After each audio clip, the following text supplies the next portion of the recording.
પોતાને શિસ્તબદ્ધ કહેતી પાર્ટી ભાજપના કાર્યકર્તાઓ જ હવે ભાજપ સામે પડતા દેખાઈ રહ્યા છે। સ્થાનિક સ્વરાજ્યની ચૂંટણી નજીક આવી રહી છે। ઉમેદવારોની યાદી અત્યારે બહાર પડી રહી છે।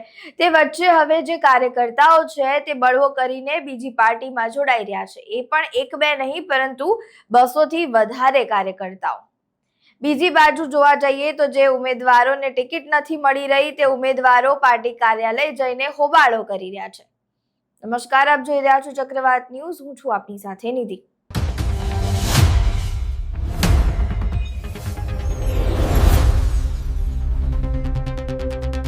સ્થાનિક સ્વરાજ્યની ચૂંટણી નજીક આવી રહી છે। દરેક રાજકીય પાર્ટી દ્વારા પોતાના ઉમેદવારોની જે યાદી છે તે બહાર પાડવામાં આવી રહી છે। આજે ઉમેદવારી ફોર્મ ભરવાનું છેલ્લી તારીખ છે, ત્યારે હવે જે ઉમેદવારોની યાદી છે તે ઓલમોસ્ટ બહાર પડી ચૂકી છે। દરેક લોકોને ખબર પડી ગઈ છે કે કોને ટિકિટ મળી છે અને કોને નથી મળી। હવે આ વચ્ચે રાજકોટથી સમાચાર સામે આવી રહ્યા છે કે રાજકોટના વોર્ડ નંબર 3 હેમુભાઈ પરમાર અને વોર્ડ નંબર 13 નીતિન રામાણી, આ બંને લોકોને રિપીટ કરવામાં નથી આવ્યા, બંને લોકોને ટિકિટ નથી મળી। ત્યારે હવે જે એમના સમર્થકો છે તે વિરોધ કરી રહ્યા છે।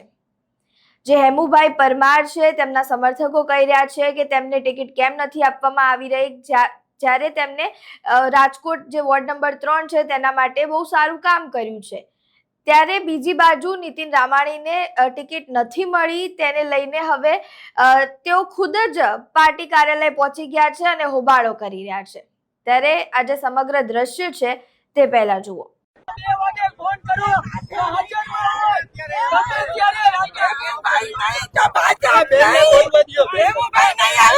तो भाजप ने कई मत नहीं मरे। भाई ना क्या काम हो તમે हेमू भाई ना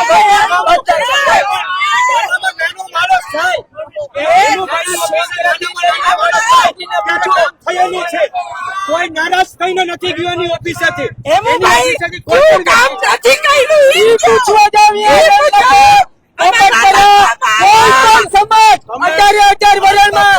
પેવર બ્લોક નું કામ કરો કયો ને તો રાતના 2 વાગે અમારા વોર્ડ નંબર 3 માં પૂછો કે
બાંધો છે માણસથી.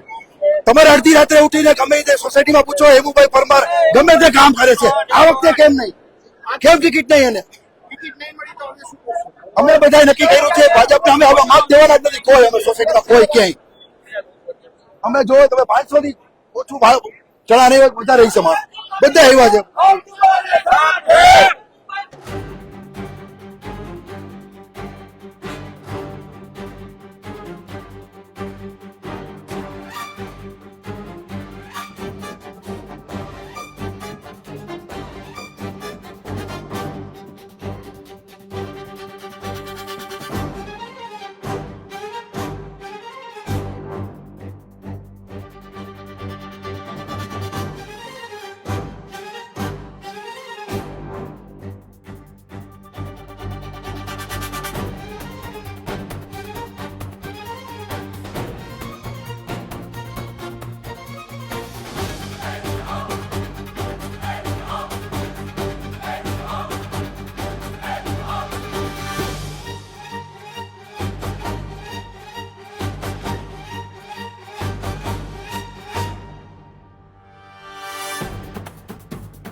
ત્યારે દ્રશ્યો તમે જોયા, ત્યારબાદ હવે ભાજપ પોતાને શિસ્તબદ્ધ પાર્ટી કહે છે, પરંતુ તેમના જે કાર્યકર્તાઓ છે તે ક્યાંક ને ક્યાંક ભાજપથી નારાજ થઈને હવે તેમનાથી છૂટા પડી રહ્યા છે. ઉમેદવારો અત્યારે નારાજ દેખાઈ રહ્યા છે, કારણ કે પહેલા પણ તેઓ કોર્પોરેટર હતા અને હવે તેમને ફરીથી રિપીટ કરવામાં નથી આવ્યા. ત્યારે ઉમેદવારોમાં તો રોષ છે જ, પરંતુ તેમના જે સમર્થકો છે તેમાં પણ અત્યારે રોષ જોવા મળી રહ્યો છે. ત્યારે હવે અહીંયા રાજકોટનું જે માહોલ છે તે ક્યાંક ને ક્યાંક ગરમાયો હોય તેવું લાગી રહ્યું છે. સ્થાનિક સ્વરાજ્યની ચૂંટણી હવે 26 તારીખે યોજાવાની છે. ઉમેદવારોની યાદી બહાર પડી ગઈ છે.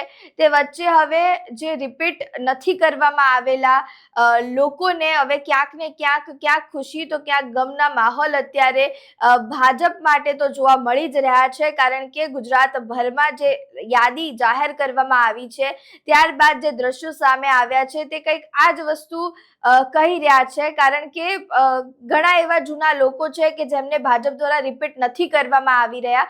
નો રિપીટ થિયરી અહીંયા ભાજપ દ્વારા અપનાવવામાં આવી છે, પરંતુ જે સમર્થકો છે ઉમેદવારોના, જે ત્યાંના રહેવાસીઓ છે તે લોકો એવું કહી રહ્યા છે કે જે વ્યક્તિ સારું કામ કરી રહ્યું છે તેમને પણ રિપીટ નથી કરવામાં આવ્યા. ત્યારે ક્યાંક ને ક્યાંક હવે જોવા જઈએ તો રાજકોટમાં જે ભાજપનો પેચ છે તે ફસાયેલો જોવા મળી રહ્યો છે. ભાજપનો જે આ પેચ ફસાયેલો છે તેનો ફાયદો શું કોંગ્રેસ અને આમ આદમી પાર્ટી ઉઠાવી શકશે કે એ નહીં તે હવે જોવું રહ્યું. અને ભાજપના જે આ સમર્થકો છે, ભાજપના જે કાર્યકર્તાઓ છે તે પાર્ટી છોડીને જઈ રહ્યા છે, તે પણ એક કહી શકાય તો ચર્ચાનો વિષય ભાજપ માટે અત્યારે બની ગયો છે. તમારું આ સમગ્ર મામલે શું માનવું છે? તમારું મંતવ્ય અમને કમેન્ટ બોક્સમાં જરૂરથી જણાવજો. વિડીયો પસંદ આવ્યો હોય તો લાઇક, શેર, કમેન્ટ કરો અને મારી ચેનલને સબસ્ક્રાઇબ કરવાનું ભૂલતા નહીં. નમસ્કાર.